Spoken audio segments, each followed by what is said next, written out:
ગુજરાતમાં ટ્રાફિકનું સંચાલન એઆઈ મારફતે કરવામાં આવશે। જી હા, ટ્રાફિક સર્કલ પર ટ્રાફિક પોલીસ નહીં રહે હાજર। એઆઈ થી સમગ્ર ટ્રાફિકનું મેનેજમેન્ટ કરવામાં આવશે। ગાંધીનગરમાં ટ્રાફિક સિગ્નલનું સંચાલન એઆઈ થી થશે। પીડીપી રોડ પર લાગ્યા છે એઆઈ આધારિત traffic signal. AI controller real ટાઈમમાં વાહનોની સંખ્યાનું વિશ્લેષણ કરશે।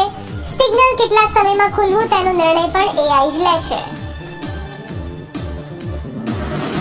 તો ટ્રાફિકની ગીચતા મુજબ સિગ્નલના સમયમાં ફેરફાર કરવામાં આવશે। વાહન ચાલકોને જંકશન પર બિનજરૂરી ઊભા રહેવું નહીં પડે।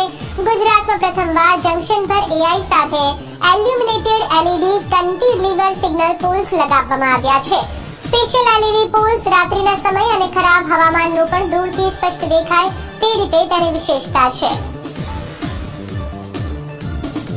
શ્રીનગર શહેરની અંદર દરેક વાહન ચાલકોની સલામતી વ્યવસ્થા જળવાઈ રહે તે માટે તેના આ સર્કલ ઉપર એઆઈ આધારિત આ પ્રાયોગિક ધોરણે સિગ્નલ ઇન્સ્ટોલ કરવામાં આવેલા છે। ટ્રાફિક પોલીસ ક્યાંક ને ક્યાંક સર્કલ ઉપર ટ્રાફિક મેનેજ કરતા નહીં જોવા મળે એ પ્રકારની સ્થિતિનું નિર્માણ થશે, કારણ કે હવે ટ્રાફિક પોલીસમાં પણ એઆઈ આવી ગયું છે। અત્યારે આપણે જ્યાં ઊભા છે એ રાયસણ પીડીપી રોડ ઉપરનું આ એઆઈ જનરેટ કરતું ટ્રાફિક સિગ્નલ છે। અહીંયા તમામ કામગીરી જે છે એ એઆઈ દ્વારા કરવામાં આવી રહી છે અને સ્વાભાવિક છે કે ગુજરાતનું જ નહીં પણ દેશનું પણ પહેલું આ એઆઈ સાથેનું ટ્રાફિક સિગ્નલ છે।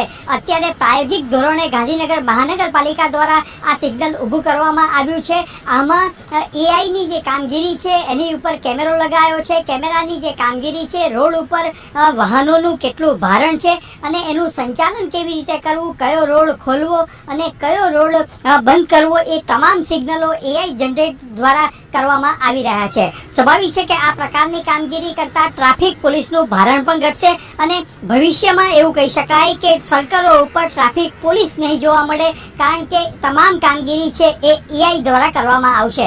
આ સિગ્નલની બીજી વિશેષતા એ પણ છે કે તેમાં જે લાગેલા જે કેમેરા છે એ ટ્રાફિકના નિયમોનો કોઈ પણ ભંગ કરે તો એ ભંગ કરનારના વાહનના આરટીઓ રજીસ્ટ્રેશન ઉપરથી તેના ઘરે સીધો જ મેમો ફાટીને પહોંચી જાય છે। એટલે ક્યાંક ને ક્યાંક